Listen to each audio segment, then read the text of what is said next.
Breaking tonight, a brutal truth the government won't say out loud, but I will tonight on this show and on this channel. Britain is facing a migrant crime epidemic.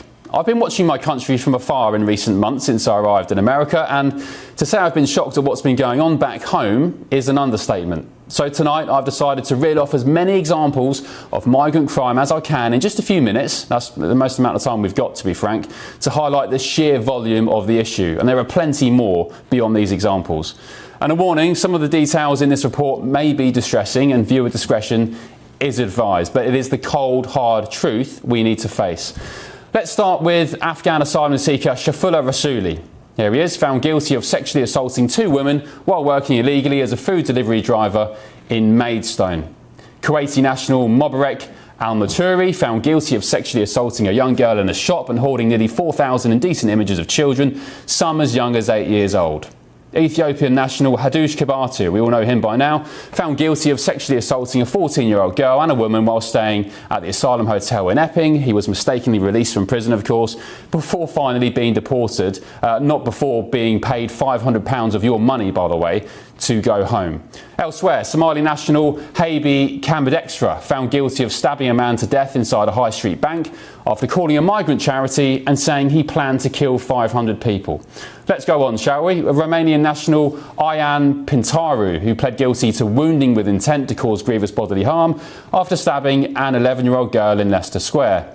Four Kurdish migrants, Hannah Hassan, Osama Kadir, Dawa Mantik and Yosef Shaban from Iran and Iraq, there they are on your screens, found guilty of roaming streets armed with machetes and knives. Tunisian migrant Hussein Noura and Sudanese migrant Ibrahim Zori, found guilty after chasing migrant hotel staff with knives because they didn't like the breakfast being served.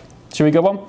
A Turkish national known only as KD, found guilty of stabbing his wife, who then won the right to stay in Britain after arguing he might face anger from his in-laws back home.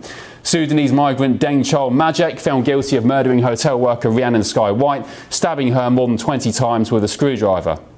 Romanian nationals Misia Marian Cumpelesu, Remu Stan, Catalin Dobre, Christian Urilantu and Alexandra Pagona, found guilty of running a grooming gang that raped and exploited 10 women in Dundee. Iranian migrant Amir Abedi Mofrad, found guilty of raping a 15-year-old girl. By the way, he already had 11 assault convictions in Germany. Algerian national Sid Ali Jelid, found guilty of raping 5 men and women in Manchester. Are you bored yet? I'm going to carry on.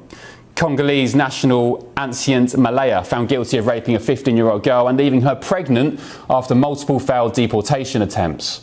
Iranian migrant Abdullah Ahmadi and Egyptian nationals Karen al-Dassarat and Ibrahim al-Sheikh, found guilty of raping a woman on Brighton Beach. Syrian brothers Omar and Mohammed Badarin, found guilty of leading a grooming gang that raped a 13-year-old girl after threatening to kidnap her. Afghan asylum seekers Sadiq Nizrak, found guilty of raping a 15-year-old girl after following her down a street. Afghan migrant Rapullah Daisy, found guilty of raping a teenager after telling her he'd be her boyfriend. Syrian national Hadi al-Kumi, found guilty of sexually assaulting 4 women in just 3 days. Egyptian small boat migrant Mustafa El-Bohi, remanded in custody, accused of raping a woman twice after using Google Translate to tell her, "I want to F you." Romanian national Eugen Similak, found guilty of raping a woman walking home alone in Cornwall. That's just a fraction of the examples we found today. It's a 2-hour show, so I haven't got the time to reel them off over the course of 2 hours, even though I could physically sit here now for 2 hours and fill the 2-hour show with example after example. These are the only ones that GB News has been able to compile before we came on air. There is no log of all the crimes committed by migrants, mainly because we probably don't even know who's in Britain to begin with. And just to put this in perspective, in Bournemouth alone, police have brought 116 charges against migrants staying at just 3 hotels. 116 charges against 116 migrants at 3 hotels. That's one small corner of Britain. Now, multiply that across every city, across every town, and across every street in the country. We're told most migrants are decent people, and of course, many are. But when the border is broken, predators walk right through. Britain isn't heartless, but it's becoming lawless. America where I am today, defends its borders. Britain defends its excuses. And if the system can't tell the difference between a refugee and a rapist, then the system has no right to call itself fair or safe, because right now, the only thing being deported is trust. GB News has this evening contacted the Home Office for comment, and this is what they told us. When foreign nationals commit serious crimes in our country, we will always do everything in our power to deport them. Under this government, returns of people with no right to remain in the UK have surged, with 35,000 people, a 13% rise compared to the previous year. Of the total returns since the election, nearly 5,200 were of foreign national offenders, an increase of 14%. We are now reviewing the domestic application of the the European Convention of Human Rights to change the way in which it is applied in immigration cases. I'm sorry to start the show on such a sombre note this morning at midnight, but as I said to Patrick in the last hour or so, when you watch your home country from afar, as I have across the Atlantic over this past couple of months, you can see from a bird's eye perspective the chaos that is being unleashed on the nation I love.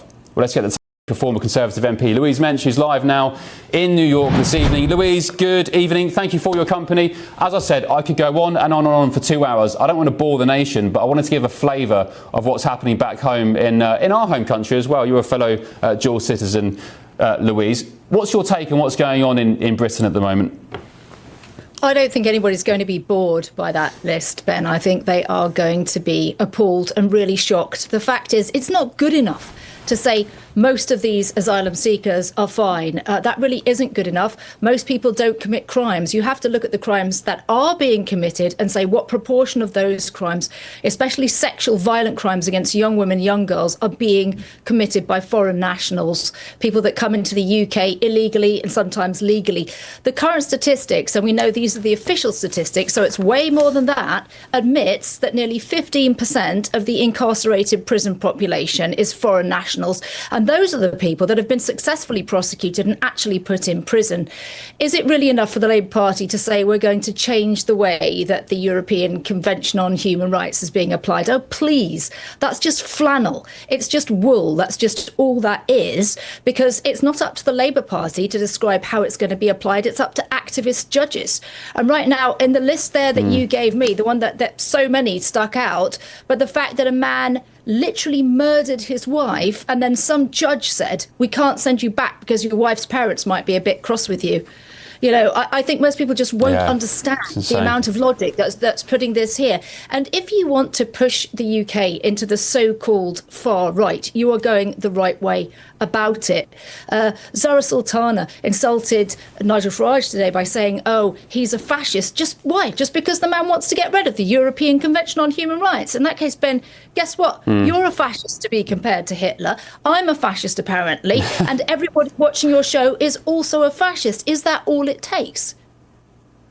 Do you think those kind of slurs, do you think people take note of them anymore, being called a racist or far right or Hitler? I mean, it has got serious consequences, in political violence being one of them. We saw what happened to President Trump, 2 assassination attempts, Charlie Kirk, who was called Hitler, a Nazi and so on. He paid the ultimate price. But aside from the language, the political violence which it can encourage, do you think people actually care anymore about being called racist or far right? Does it have any weight anymore? I don't think they do care that much about it, quite frankly, because it's thrown around like so much, I don't know, Halloween candy, as we would say over here. That's all it is. It's really just ineffective because it is so completely overused. And I never thought I would be sitting on GB News taking time to defend Nigel Farage. But I don't know if Zara Sultana's ever met the man. He's actually quite nice. He's actually quite affable. I'll be honest. He's a bit of a laugh. I thought that even when I opposed him more seriously than I do now. He's a very mainstream politician these days, you know, against Putin. And like many people on the right, the centre right, he believes that something needs to be done about the list that you have just read out. And frankly, who is going to do something about it? That's what the British people want to know. They are sick and tired of this, and they are not fascists, they are not evil, and they are not wicked for wanting change, for wanting this to stop. You're from West Sussex. Some young girl just raped in a park by almost certainly an asylum seeker. I'm from East Sussex, and it makes my blood boil to think of our country essentially under siege like this, and it is under siege. Yeah. Yeah, Louise, do you get my point? Just before I let you go, and we'll catch up again in the next hour. Do you get my point where I say that I've been here for 2 months in America and I've got a slightly different view of what's going on back home in Britain? Do you sympathise with the point I'm trying to make? Maybe not in a very good way, but it feels like I have a better view and a different perspective of what's happening in my home country compared to how I would have if I was there in the midst of it. Does that make sense to you? I totally agree. As an expat and a dual citizen, I completely agree. Look, I am not a supporter of President Trump. Unlike perhaps most people on your show, I'm not a supporter of President Trump.